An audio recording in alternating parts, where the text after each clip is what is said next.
जो new education policy first year के first semester में value addition courses Delhi university offer कर रही है और वो नंबर ऑफ कोर्सेज हैं 24।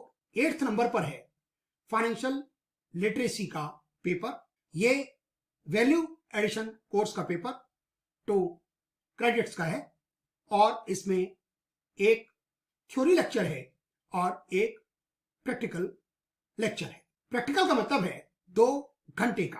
कुछ कॉलेजेस ने कंप्यूटर लैब इस प्रैक्टिकल के लिए दे रखी है और कुछ कॉलेजेस ने लैब नहीं दी है। 100 मार्क्स का पेपर जो कि कॉलेज में ही आपके टीचर्स चेक करेंगे और प्रैक्टिकल भी जो आपके टीचर्स पढ़ा रहे हैं वही उसको चेक करेंगे। यूनिवर्सिटी ने जो पास किया हुआ है उसमें किसी भी स्ट्रीम का बच्चा, किसी कोर्स का स्टूडेंट्स इस वैल्यू एडिशन कोर्स का फाइनेंशियल लिटरेसी का पेपर ऑप्ट कर सकता है। पेपर के अंदर 4 यूनिट हैं और एक यूनिट है लास्ट वाला यूनिट 4 पर्सनल टैक्स का। टोटल 15 वीक्स का ड्यूरेशन। इस यूनिट के लिए 4 वीक्स का ड्यूरेशन दे रखा है। 4 लेक्चर्स हो गए और 4 प्रैक्टिकल्स। अब इन 4 लेक्चर्स में टीचर को क्या क्या नॉलेज देनी है, मैं डॉक्टर एसवी राठौर जो कि रिटायर हुआ दिसंबर 2019 में श्यामलाल कॉलेज से, मैं इस यूनिट 4 पर्सनल टैक्स के बारे में कुछ वीडियो लेक्चर्स रिकॉर्ड करूंगा जो आपको इस यूनिट को समझने में आसानी।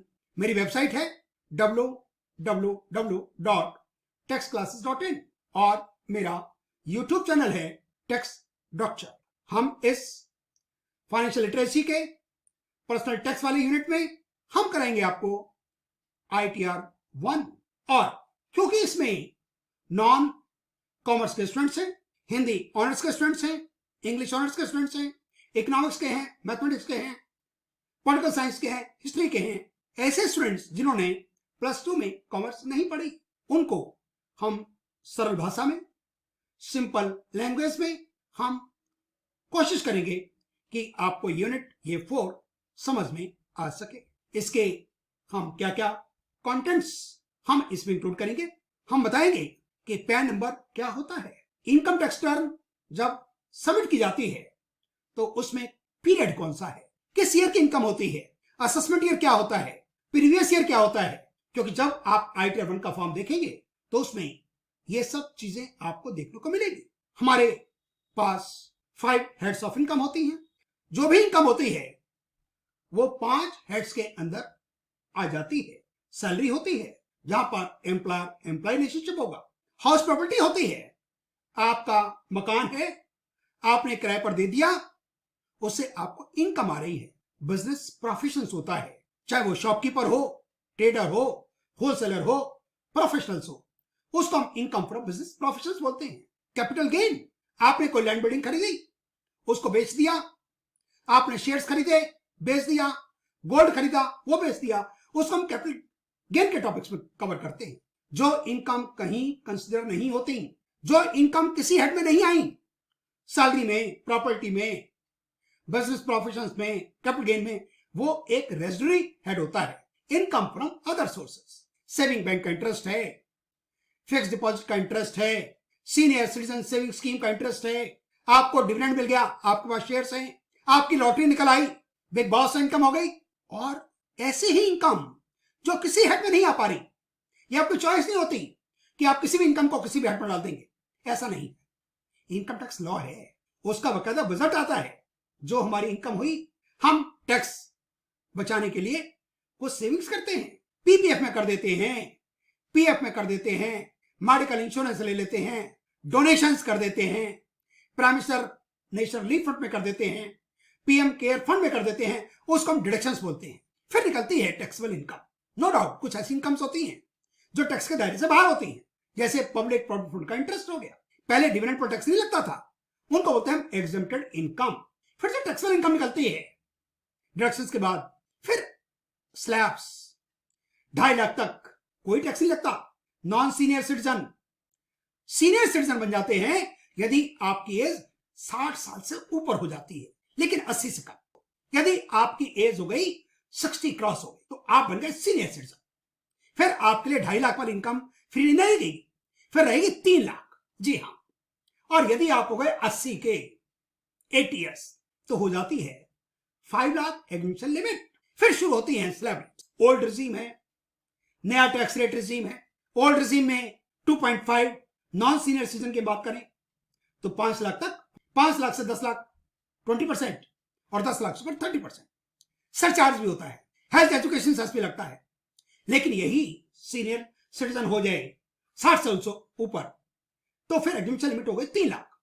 3 लाख से 5 लाख 5%, 5 लाख से 10 लाख 20 और 10 से ऊपर सबके लिए 30।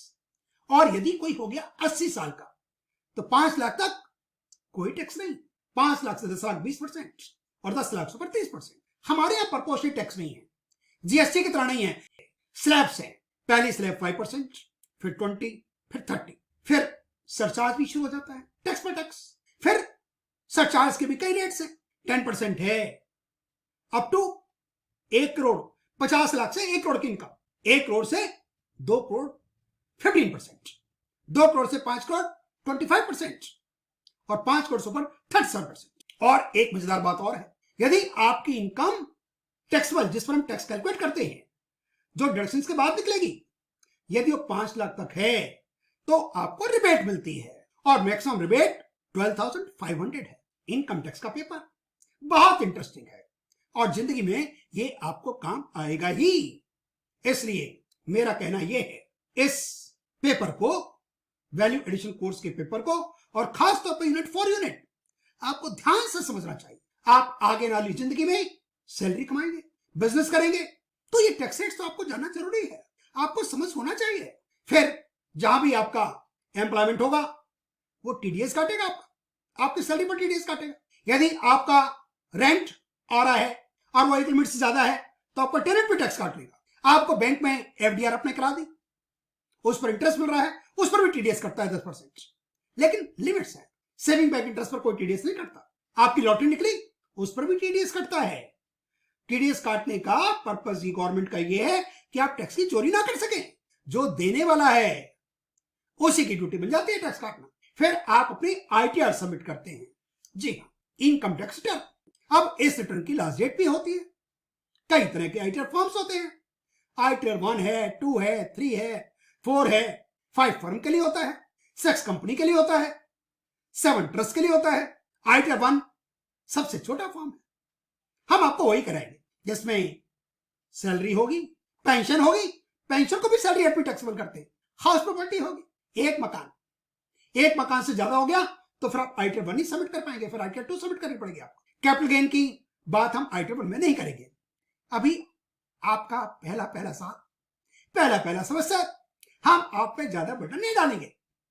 फिर आपके पास लेक्चर से तो कम है ना, आपके 4 ही तो लेक्चर हैं। बिजनेस प्रोफेशंस भी नहीं करेंगे, हाँ अदर सोर्सेस जरूर कर लेंगे। तो हम करेंगे सैलरी, हाउस प्रॉपर्टी और अदर सोर्सेस। इन तीनों को ऐड करके कर देंगे ग्रॉस टोटल इनकम, और उसमें फिर लेंगे डिडक्शंस, वो हो जाएगी हमारी टैक्सेबल इनकम। उस पर लगाएंगे टैक्स के रेट्स। ये हम जो बात कर रहे थे अभी 5%, 20%, 30%, ये हम ओल्ड टैक्स रेट रिजीम बोलते हैं। एक नया सिस्टम और शुरू हो गया जिसको बोलते हैं न्यू टैक्स रेट रिजीम। मतलब ये कि आप डिडक्शंस नहीं क्लेम करते, आपको स्टैंडर्ड डिडक्शंस मिलती है एक सैलरी हेड में 50,000 की, वो नहीं मिलेगी आपको। हाउसिंग लोन का मैक्सिमम डिडक्शन मिल जाती है आपको 2 लाख, सेल्फ ऑक्युपाइड हाउस में, वो नहीं मिली आपको इंटरेस्ट यदि आपका 10,000 तक है तो आपको 80 की डिडक्शन होती है, वो नहीं मिलेगी आपको। यदि सब ये आप सेक्रीफाइस कर दें तो आपको टैक्स रेट्स लोअर वाले मिल जाते हैं, उसको बोलते हैं new tax rate regime. 2.5 lakh सबके लिए, मेल हो, फीमेल हो, बुढ़ा हो, बूढ़ी हो, रीजन कोई भी हो, कोई मेरिटल स्टेटस हो, कोई फर्क नहीं पड़ता इनकम टैक्स डिपार्टमेंट को, कहीं भी रहते हो, इनकम का नेचर भी कोई हो। कितना अच्छा इनकम टैक्स सबको एक आंख से देखता है। फिर न्यू टैक्स रेट रिजीम में कोई एज का भी तकाजा नहीं है, सबके लिए 2.5 लाख। फिर 2.5 लाख से 5 लाख 5%, 5 लाख से 10 लाख 10%, हर 2.5 लाख पर 5% बढ़ता रहेगा। मैं आपको समझाऊंगा डिटेल में। सरचार्ज लगेगा उसी तरीके से 10%, 15%, 25%, 37%, फिर टैक्स और सरचार्ज को जोड़कर फिर लगता है हेल्थ एजुकेशन सेस। हाँ जी, पहले टैक्स, फिर सरचार्ज, फिर सोने पे सुहागा, हेल्थ एजुकेशन सेस। फिर जितना टैक्स बन गया आपका एम्प्लॉयर ने टैक्स काट लिया, आपके बैंक ने टैक्स काट लिया, तो फिर आप जितना टैक्स बना उसमें से वो माइनस हो जाएगा। और यदि आपको कोई एक्स्ट्रा देना है तो एक्स्ट्रा दे दो, और यदि आपका टैक्स चला गया ज्यादा, आपका बना कम, रीजन कोई भी हो सकता है, फिर आपको मिल जाएगा रिफंड। अच्छा, ये सब प्रोसेस करने के लिए करना क्या है आपको ITR, इनकम टैक्स रिटर्न, वो भरनी होगी, और वो ऑनलाइन है, उसकी एक वेबसाइट है गवर्नमेंट ऑफ इंडिया की, incometax.gov.in। वहां पर भी आप टैक्स कैलकुलेट कर सकते हैं। वहां पर आपको पूरा लेखा जोखा, एक्ट्स का, रूल्स का, लॉस का, सारे कानून आपको मिल जाएंगे 1961 से आज तक। आज से 50 साल पहले जो टैक्स रेट्स होते थे ना, वो मैक्सिमम जो था हाईएस्ट 97.75% था, कि 100 रुपए कमाएंगे ना तो आपको 97.75% पैसा गवर्नमेंट ले जाती थी, और बचता था आपके लिए 2 रुपए 25 पैसे। लेकिन अब ऐसा नहीं, अब मैक्सिमम जो है 30% की स्लैब, फिर सरचार्ज भी 37% है मैक्सिमम, हेल्थ एजुकेशन 4% है, तो ये 43% के आसपास बनता है। लेकिन ज्यादा है, अभी भी कम होने की गुंजाइश है। जितना टैक्स रेट्स कम होगा ना, उतना टैक्स का कंप्लायंस ज्यादा होगा। अब गवर्नमेंट के हाथ बड़े लंबे हो गए, सारा काम ऑनलाइन हो गया, फिर हमें ITR फाइल करनी है, और मैंने जैसा बताया आपको उसमें कई तरह के फॉर्म्स हैं इंडिविजुअल्स के लिए, क्योंकि हमारे यहाँ कोर्स में इंडिविजुअल्स ही हैं, तो ITR 1 है, 2 है, 3 है, 4 है। यदि मेरी इनकम सैलरी से या पेंशन से, हाउस प्रॉपर्टी 1, बैंक इंटरेस्ट आ गया, FDR का इंटरेस्ट आ गया, फैमिली पेंशन आ गई, तो हो जाएगा ITR 1। लेकिन मेरे पास 2 प्रॉपर्टी हो गई, तो फिर मैं ITR 1 नहीं फाइल कर सकता। यदि मेरी इनकम 50 लाख से ज्यादा हो गई तो ITR 1 सबमिट नहीं कर पाऊंगा मैं। यदि मैंने कोई गोल्ड बेच दिया, कोई मकान बेच दिया, तो ITR 1 सबमिट नहीं कर पाऊंगा। कोई बिजनेस की इनकम आ गई तो ITR 1 सबमिट नहीं कर पाऊंगा। फिर करने होंगे दूसरे। ITR 2 में बिजनेस प्रोफेशन नहीं आता, उसमें कैपिटल गेन्स तो आ जाता है। ITR 3 में बिजनेस प्रोफेशन आ जाएगा। इसलिए से ITR 4 में कुछ और कंडीशंस लग जाती कि उसमें भी इनकम 50 लाख से ऊपर नहीं होनी चाहिए। फिर यदि आपको ITR फाइल करनी है तो परमानेंट अकाउंट नंबर तो चाहिए आपको। अच्छा, उस परमानेंट अकाउंट नंबर में आपको first name, middle name, surname लिखना होगा। वो एक 10 अल्फा न्यूमेरिक नंबर होता है, उसके बिना आप ITR फाइल नहीं कर सकते। ना कोई आपका जब टैक्स काटने वाला होगा ना, वो आपसे पूछेगा आपका पैन नंबर क्या है, और पैन नंबर की इंपॉर्टेंस तो बहुत बढ़ गई। अब तो पैन को आधार के साथ भी गवर्नमेंट ने लिंक कर दिया।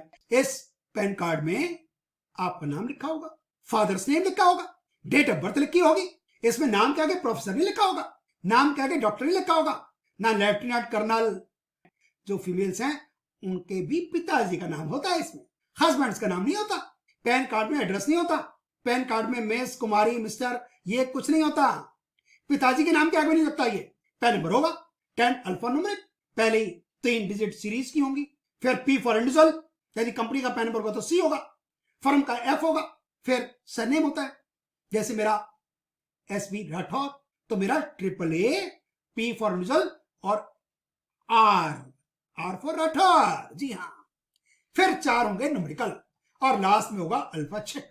मैं आपको आने वाले लेक्चर्स में डिटेल्स में यही सब कुछ बताने वाला हूं।